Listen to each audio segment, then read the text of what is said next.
नहीं थे। उसके बाद रेट्स भी कम किए शेख रशीद साहब ने, और अंतिम वक्त तक उनको यही फिक्र रहती थी।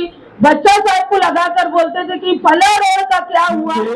ये डीपी रोड है, इसलिए दरमियान में आने वाले तमाम रुकावट को दूर करके ये रास्ता आवाम के लिए खोलना बहुत जरूरी है।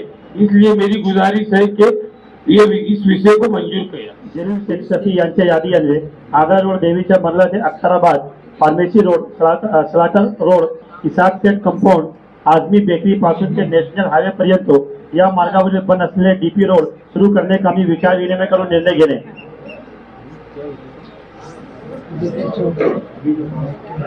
नाम बोलिए, जलील दादा का है आना।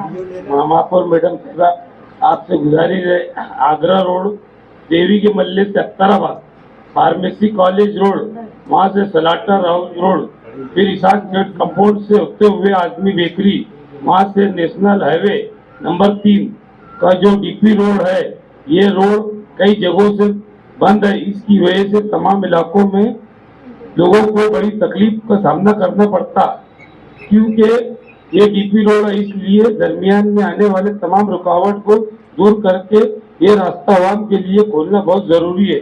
इसलिए मेरी गुजारिश है कि ये इस विषय को मंजूर करें। ये कोशिश रहती थी हमेशा कि गरीबों को किस तरह से इसका फायदा हासिल हो। लगातार वो सिटी इंजीनियर बच्चों साहब के संपर्क में, आखिरी अंतिम वक्त तक वो इनके संपर्क में थे। क्या हुआ, यहाँ के लोगों का क्या हुआ, बीच में एक मसला आया कि कई लोग पोजीशन लेने के बाद भी वो लोग वापस आकर अपनी जगह पर वहीं पर घर बनाने लग गए।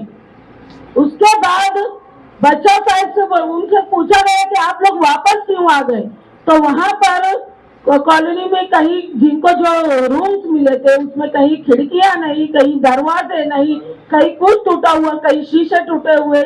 तो ये सब शिकायतें सुनने के बाद उन्होंने बच्चों साहब से बात की कि हम ये सब जो काम बाकी रह गए हैं या जो टूट फूट हो गई है, तो उसका कुछ हम लोग कर सकते हैं, कैसे कर सकते हैं। लगातार वो इस बात में लगे रहते थे। मेरा सिर्फ आपसे आयुक्त साहब यही कहना है कि ये विषय इसलिए आया है कि ये शेख रशीद साहब ने ये बड़ा प्रोजेक्ट एक गरीबों के लिए जो रोड रास्तों से उखाड़ कर फेंके जाते थे, जिनको कोई पर्यायी जगह नहीं मिलती थी, उनके लिए ये इस योजना को मालेगांव शहर में लाया गया था।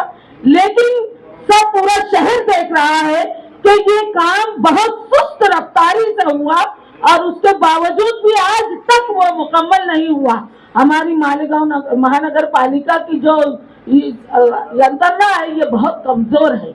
हमारे लोग पहले तो रोड रास्तों से उठाकर ले जाकर वहां बसाने में बहुत सुस्त रफ्तारी दिखाई। उसके बाद शेख रशीद साहब जब महापौर बने, उसके बाद उन्होंने इसके लिए कई मीटिंगें लगाई और कई जो डीपी रोड खुले, तो ये उनकी कोशिशों से खुले। इस बात की गवाही आपका डिपार्टमेंट देगा। आप उस वक्त नहीं थे। उसके बाद रेट्स भी कम किए शेख रशीद साहब ने, और अंतिम वक्त तक उनको यही फिक्र रहती थी। बच्चा साहब को लगाकर बोलते थे कि फला रोड का क्या हुआ, वहाँ 4-5 घर रह गए हैं, उन लोगों से बात करो, जाओ उनको बोलो। तो मेरा सिर्फ आपको बोलना यही है कि वो जो घरकुल योजना जो है उसको मुकम्मल करो, उसको पूरी तरह से मुकम्मल करो और उसको आबाद करो। वहाँ पर शादी हॉल है, वहाँ पर गार्डन है, वहाँ पर और क्या क्या चीजें बताओ तो बच्चों साहब। स्कूल है, दवाखाना है, शादी हॉल है, हॉस्पिटल है, कब्रिस्तान है, शमशान भूमि सब है उसमें। तो हम इतना सुस्त काम कर रहे, तो कब वो पूरी स्कीम मुकम्मल होगी, कब मालेगांव शहर के गरीब आवाम वहाँ पर इत्मीनान बख्श जिंदगी गुजारेगी। मुझे यही बात आपसे पूछना है। ये विषय आया अच्छा हुआ है, लेकिन इस पर शेख रशीद साहब ने बहुत जद्दोजहद की है।